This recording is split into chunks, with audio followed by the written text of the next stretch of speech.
இளைஞர்களுக்கு மத்தியில. அதனால எல்லா கட்சிகளும் சின்ன சின்ன கட்சிகள் எல்லாம் எங்களை நோக்கி வந்துருவாங்க. அதை வந்து அடக்கி ஆண்டுட்டு இருந்தாரு நம்ம திமுக தலைவர் ஸ்டாலின் அவர்கள். அதுல இருந்து இப்ப வந்து தப்பிச்சு வெளியே வந்தது மாதிரி எல்லாம் ஓடி வந்துட்டு இருக்க. இதே நிலைமை தான் இது இனி வருங்காலத்துல இவட்டே நடக்க போகுது. அதிமுக கட்சியில எல்லாரும் பிடிச்சு அடைச்சு வச்சிருக்காங்க. அந்த அடக்கை என்னைக்கு திறக்கிறாள் கேட்டு திறக்கலாம் எல்லாம் பிச்சுட்டு வந்துருவாங்க. எங்களுக்கான இனி வரும் தாவேக்காக்கு பின் வர ஆட்சி வந்து எப்படி இருக்கணும்னா இனி வந்து மகத்தான ஆட்சியா இருக்கும். இனிமேல் எந்த ஒரு இதர கட்சிகளும் வரவே முடியாது. கள்ள கூட்டணி, 2 பேருமே கள்ள கூட்டணி. திமுகவும் அதிமுகவும் கள்ள கூட்டணி. எங்க தலைவர் முன்னாடியே சொன்னாரு, யார் பி டீம்? இவங்கதான் பி டீம். பிஜேபியோட முக்கியமான பி டீம்ங்கிறத இவருக்கு 2 பேர் தான் பி டீம். ஒரு கட்சியும் போகாது. வருங்காலத்துல எல்லா கட்சியும் வந்து 700க்கு மேல சீட்டை பிடிப்பாரு எங்க தலைவர் தளபதி விஜய் வந்து. வருங்காலத்துல 20-30 வருஷத்துக்கு இவரோட ஆட்சி தான் இனிமே இருக்கும்.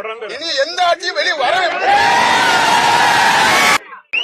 அந்த சந்தோஷத்தை ஷேர் பண்ணிக்க முடியல. அவ்வளவு சந்தோஷமா இருக்கு. இந்த நாளுக்காக தான் நாங்க ரொம்ப எதிர்பார்த்து காத்துட்டு இருந்தோம். இந்த வெற்றி பயணம் வந்து இனி எப்பவுமே விஜய் தான்.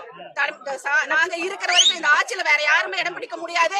கூட்டணியை நாங்க அடியோட முடிச்சுட்டோம். அவங்க சதி திட்டத்தை எல்லாத்தையும் முடிச்சுட்டோம். மலையாளி இடுக்கி மாவட்டம். அங்க இருந்து நாங்க வந்து 3 நாள் ஆச்சு. 3 நாளா இதுக்காகவே வெயிட் பண்ணிட்டு இருக்கிறோம். 3 நாளா காய்ச்சல் எல்லாருக்குமே. நாங்க வந்த 4 பேருக்குமே காய்ச்சல் இருந்தும் அதையும் தாண்டி ரூம் எடுத்து தங்கி இருக்கிறோம். இது என்ன முடிவுன்னு தெரிஞ்சிட்டு போலான்னு சொல்லி உட்கார்ந்து இருக்கிறோம். ஆனா தெரிஞ்சதுனால ரொம்ப சந்தோஷமா இருக்கு. ரொம்ப சந்தோஷமா இருக்கு. என்ன சொல்றேன்னு தெரியல.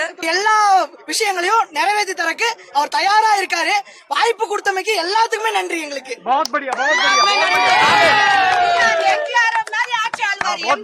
புரட்சி தலைவர் மாதிரி ஆட்சி ஆழ்வாரு. அம்மா ஜெயலலிதா அம்மா மாதிரி ஆட்சி ஆழ்வாரு. இதுக்கப்புறம் அந்த சீட்ல இறக்குறதுக்கு யாராலையும் முடியாது. மூணு கட்சிக்காரருமே 3-2-6 எம்எல்ஏ சப்போர்ட் பண்றாங்க. அப்ப நம்ம ஆட்சி அமைச்சாச்சு. நாளைக்கு பதவியேற்பு விழா நடத்துவாங்க தலைவர். அது இஷ்யூ எல்லாம் வராது. இங்க அப்படியே இஷ்யூ வந்தாலும் தலைவர் கண்ட்ரோலும் பண்ண முடியாது. டிஎம்கே பண்ண முடியாது. கட்சிகளுக்கு வந்தாலும் இனிமே அவங்களுக்கு அமோகமான வரவேற்பு இருக்கும்.